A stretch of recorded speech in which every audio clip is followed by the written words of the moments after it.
আজি আমাৰ এই ধুবুৰী জিলাৰ যিজন উপায়ুক্ত মহোদয় ডিসি এই ডিসি গৰাকী এনেকুৱা মানে এজন মানে কোনো আইন নামানে লগতে আমাৰ চাপৰ সাৰ্কেল অফিচাৰৰ যিজন সাৰ্কেল অফিচাৰ বিষয়া সেই সাৰ্কেল অফিচাৰ বিষয়াজনো কোনো আইন নামানে কাৰণ আজি আমাক যোৱাকালি সন্ধিয়া আবেলি আমি খবৰ পাইছোঁ যে আমাৰ ঘৰ বাৰীবিলাক উচ্ছেদ কৰিব লাগে মানে সিহঁতে এটা নোটিছ দিছে মানুহক কিন্তু আমাৰ নোটিছটো এতিয়ালৈকে আমি পোৱা নাই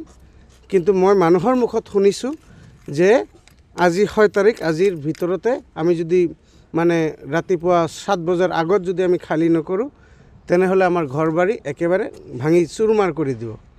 কাৰণ মই অসম চৰকাৰৰ যিজন আমাৰ মুখ্যমন্ত্ৰী মহোদয়ক এই কথাই অৱগত কৰিব খুজিছোঁ যে ছাৰ আমি আপোনাৰ অফিচতেই চিফ সেক্ৰেটাৰী অফিচতেই যোৱা 27/8/2025 তাৰিখে আমি আপিল কৰিছোঁ কাৰণ আমি এই কাৰণে আপিল কৰিছোঁ যে চৰকাৰে যদি আমাৰ মাটি ল'ব খোজে এটা ডাঙৰ এটা প্ৰজেক্ট হ'ব আমি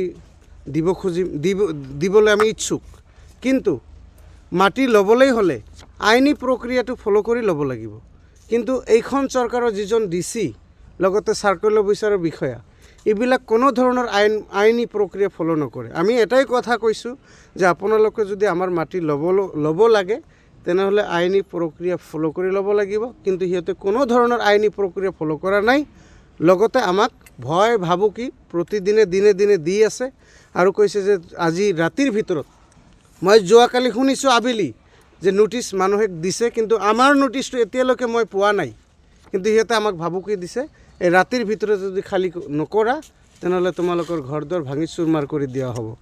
মই এইটোই কৈছোঁ মই আমাৰ CM ছাৰক যে ছাৰ আপুনি এনেকুৱা কি প্ৰশাসন মানে চলাই আছে নেকি মানে আইন কানুন নামানে কাৰণ আইনৰ ৰক্ষক হৈ যদি সিহঁতে আইন ভংগ কৰে তেনেহ'লে আমি সাধাৰণ ৰাইজ আমি কাৰ ওচৰত যাম আমি কাৰ ওচৰত গৈ আমি দ্বাৰস্থ হ'ম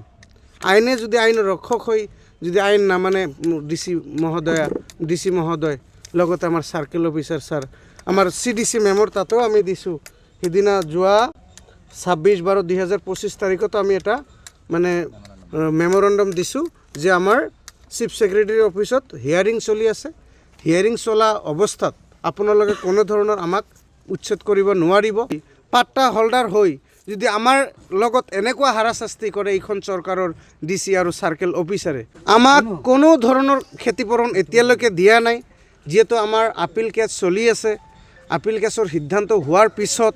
আমি এটাই কৈছোঁ যে আপিলত যদি আমাৰ সিদ্ধান্ত ঠিক হয় সেইটো আমি মানিবলৈ বাধ্য কাৰণ আমি চৰকাৰৰ ঊৰ্ধ্বত নহয় চৰকাৰৰ আদেশ আমাক মানিব লাগিব কিন্তু চৰকাৰে যিকোনো কাম কৰিলে আইনী প্ৰক্ৰিয়া ফলো কৰি মানিব লাগিব চিফ সেক্ৰেটাৰীৰ অফিচত যিটো কেছ মানে আপিল কেছৰ হিয়াৰিং চলি আছে এই হিয়াৰিং শেষ নোহোৱালৈকে আমাৰ যাতে কোনো ধৰণৰ আমাৰ ঘৰত যাতে বুলডোজাৰ লগাব নোৱাৰে এইটো মই আপোনালোকৰ চেনেলৰ জৰিয়তে আমাৰ ধুবুৰী জিলাৰ ডিসি মহোদয় লগতে আমাৰ চাপৰ সাৰ্কেল অফিচাৰ লগতে আমাৰ অসমৰ CM ছাৰক মই অনুৰোধ জনাইছোঁ